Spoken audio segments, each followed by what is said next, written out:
Bonjour et bienvenue à ce double lancement, celui du livre qui raconte l'histoire des filles de la sagesse du Canada et celui d'un site web qui décrit leurs engagements dans les pays qui ont fait partie intégrale de cette histoire comme entité ou comme dépendance. Aujourd'hui, cette œuvre et cet outil informatique nous arrivent comme de véritables cadeaux à l'approche de Noël et nous l'espérons vivement vers la fin de cette pandémie. Avec joie et reconnaissance, célébrons la vie et la beauté de notre histoire comme filles de la sagesse du Canada. Le livre a comme titre « Le désir de servir ». Une belle trouvaille de la part des deux auteurs, mesdames Chantal Gauthier et France Laure.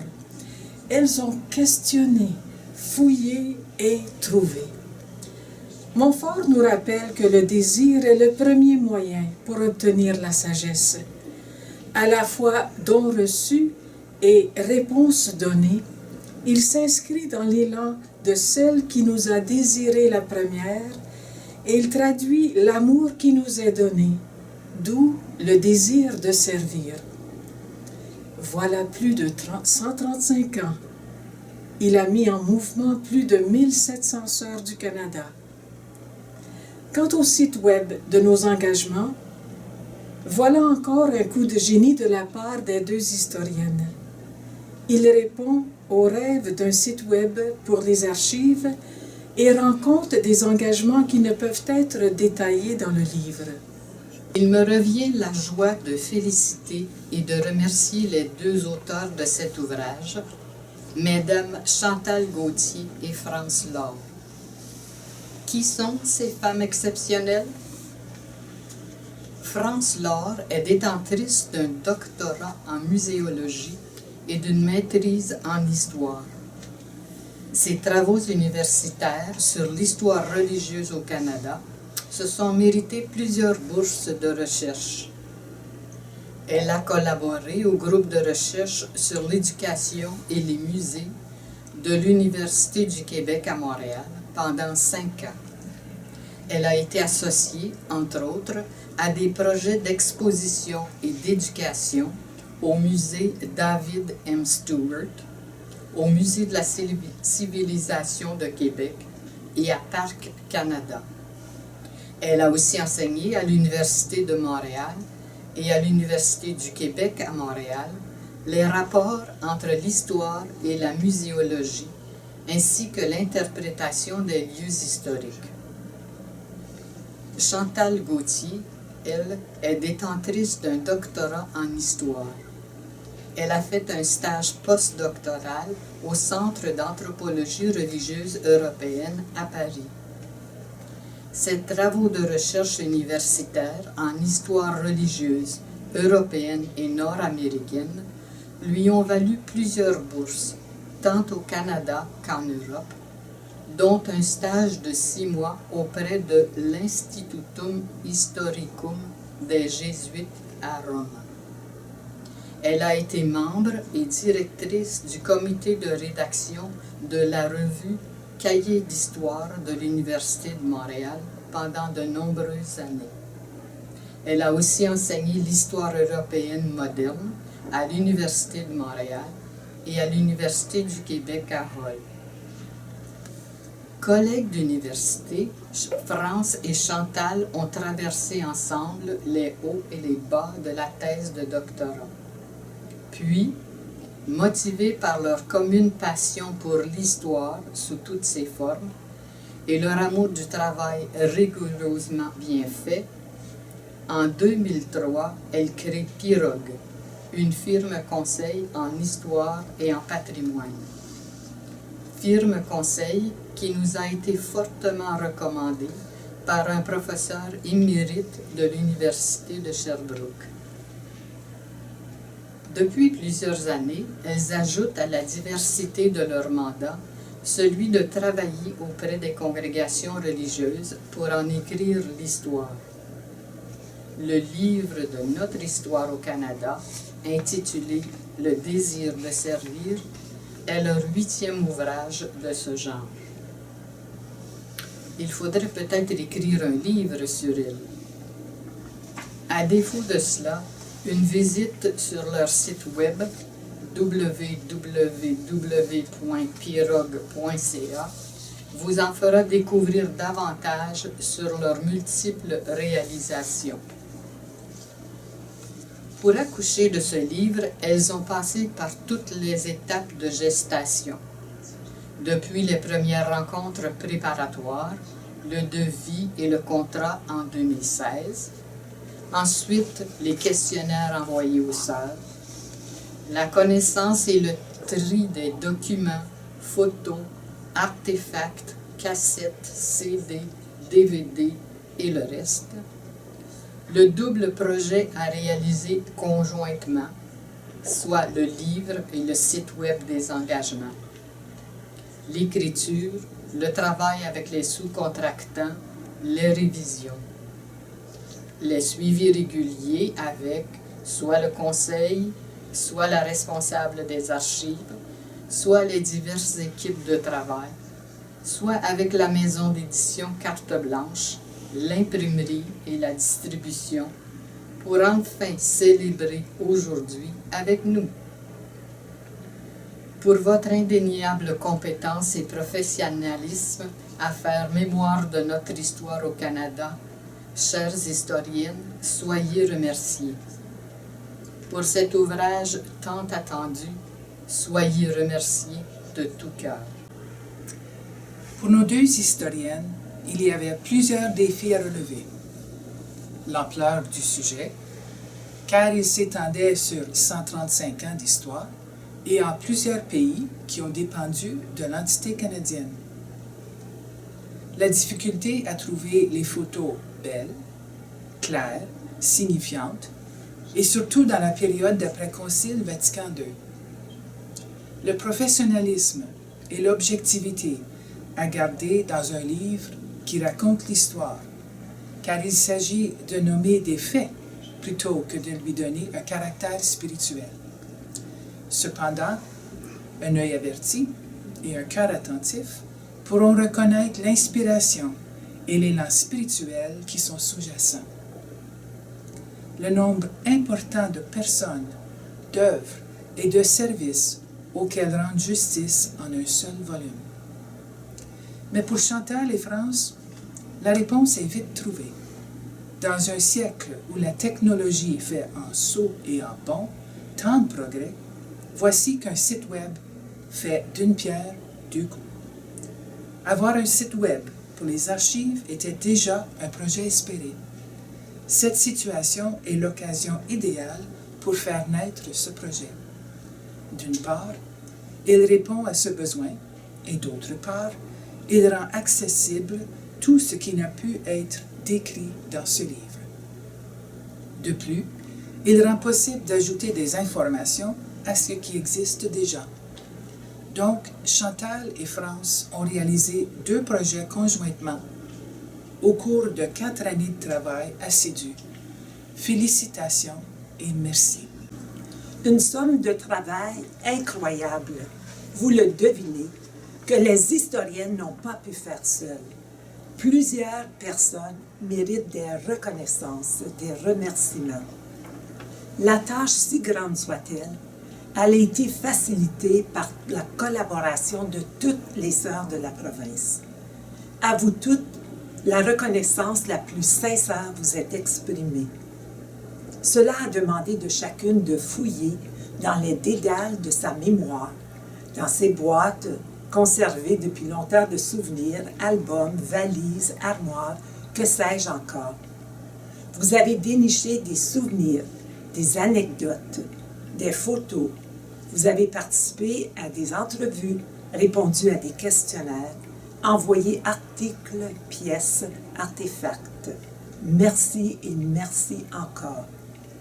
Plusieurs, sinon tous les documents, artefacts, photos, sont passés par le service des archives. À Madame Isabelle Dumas et à ses aides précieuses, une gratitude sans fin. Elles ont passé des heures innombrables à fouiller, dégrafer, photocopier, numériser, trier, sélectionner, enregistrer et oui, tout recommencer avec grande patience. Des centaines de courriers électroniques, des appels téléphoniques, des recherches, des envois, toujours avec la même ardeur au travail. À vous toutes qui avez exécuté ce travail de moine, toute notre reconnaissance. Une équipe de sœurs, sous l'habile direction de sœur Francine Gauthier, a été formée pour la relecture des fiches à paraître sur le site web des engagements et des chapitres pour la composition du livre. À vous toutes, chères sœurs Rita Denomé, Lucille Deschênes, Janine Fleurant, Francine Gauthier, Jacqueline Léonard, Aileen Mathieu, Bernadette Paquette et Madame Isabelle Dumas, qui avaient consacré des heures à veiller à l'exactitude des renseignements comme à l'équilibre de l'ensemble, à l'expression simple et fidèle des textes. Merci et merci encore. Avant de déposer le document à la maison d'édition à l'imprimerie, une révision finale a été assurée par sœur Pierrette Davio et par les membres du conseil provincial. À chacune, nous disons merci. Pour les fiches à paraître sur le site web, la relecture finale, elle a été confiée à sœur Céline Saint-Pierre. Merci Céline. À chacune de vous qui avez parcouru une dernière fois le tracé de 135 ans de notre histoire, vécu par au-delà 1700 sœurs et qui y avez apporté quelques dernières précisions ou modifications. Merci. Bonjour à vous toutes, chères filles de la sagesse. L'attente est enfin terminée. Vous avez sous les yeux et entre les mains le fruit de 4 années de recherche, de questionnement, de synthèse et d'écriture intense. Il nous fait plaisir à France et à moi d'être avec vous pour célébrer ce double lancement. Toutefois, comme je n'aime pas prendre la parole en public, je m'empresse de céder ma place à France, ma co-auteure et mon amie de longue date, qui reviendra avec vous sur notre aventure au sein de la sagesse. À toi, France. Merci, Chantal. Le 15 mai 2016, Sœur Linda assistait au lancement de Charité en action, un ouvrage sur l'histoire récente des Sœurs de la Charité d'Ottawa. Une semaine plus tard, elle prenait contact avec nous afin de voir ce que nous pouvions lui proposer pour mettre en mots et en images l'histoire des filles de la sagesse du Canada depuis leur implantation au pays en 1884. Nous avions alors déjà réalisé 5 monographies historiques avec des communautés religieuses de femmes. Nous étions plus que jamais convaincus de l'importance de poursuivre ce devoir de mémoire. Mais comment rendre justice au travail accompli par, je le répète, plus de 1700 femmes au cours des 130 dernières années? Un seul bouquin ne pouvait suffire. Nous avons donc suggéré aux membres du Conseil provincial 2 projets. Un ouvrage commémoratif où la photographie occuperait une large part et, grâce aux outils technologiques d'aujourd'hui, un site web qui compléterait de façon plus détaillée cette fresque historique. La proposition fut retenue, mais avec une exigence de taille. compléter l'essentiel du travail pour mai 2020, qui était, je pense, la date de fin de vie du conseil qui nous avait donné le mandat. Pour mener à bien ces 2 mandats dans les délais impartis, la contribution des archives des FDLS devenait essentielle. Avec Isabelle Dumas à sa tête, la petite équipe des archives d'Ottawa a numérisé plus de 35 000 pages de documents divers, chroniques historiques, procès-verbaux, bulletins communautaires et j'en passe, et près de 4 000 photographies. Nous avons aussi sollicité la contribution des sœurs, que ce soit par des témoignages, des entrevues ou des photographies.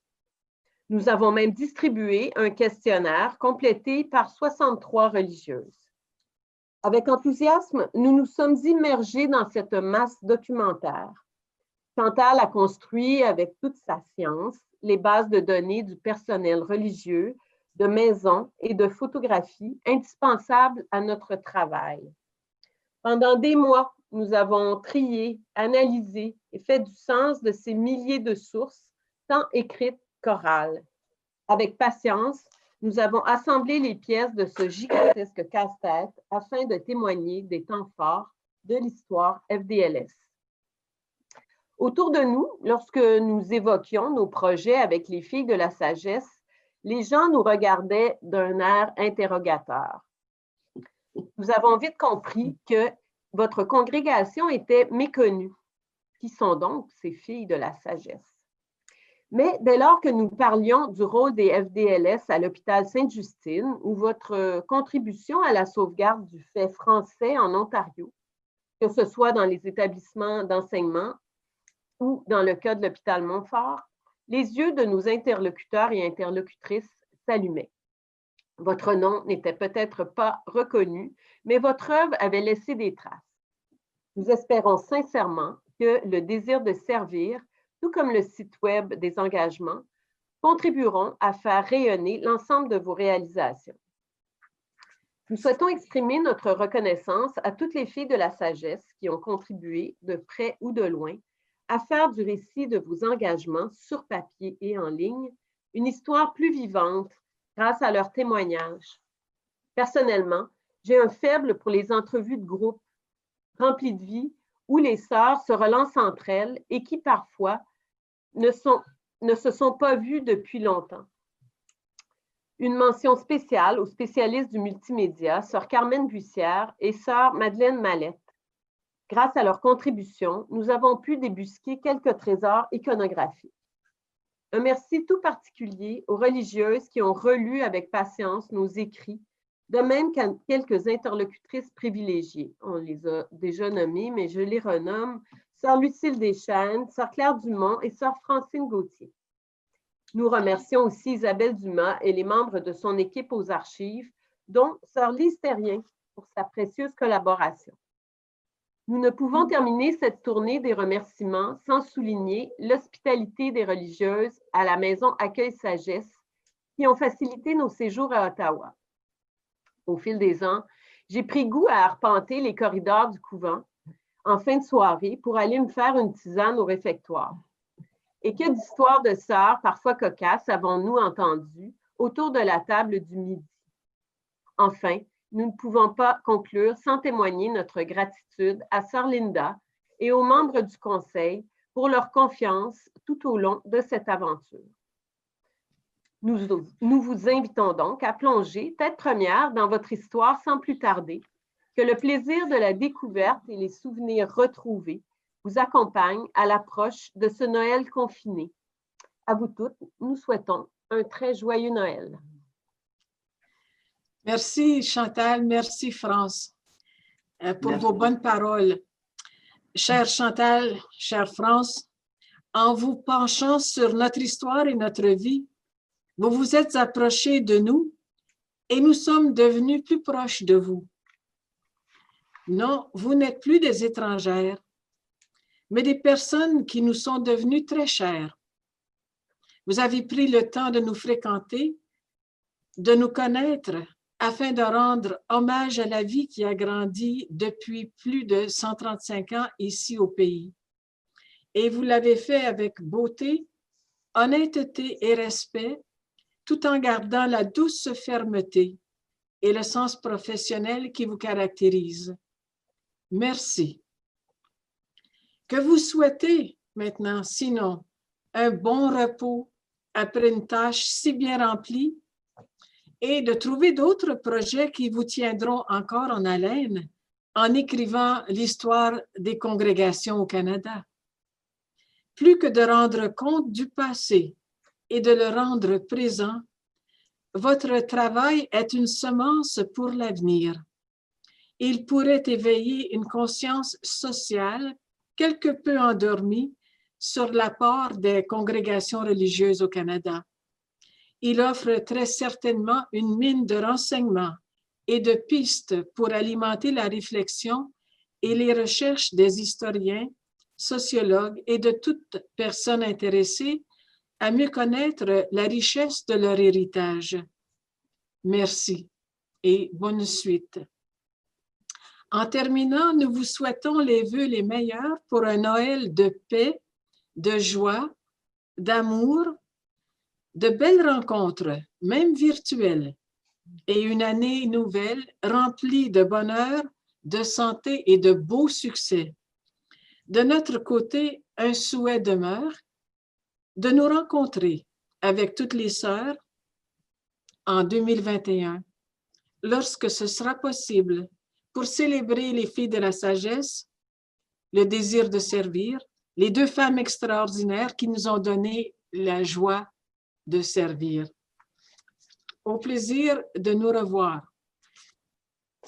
Merci beaucoup.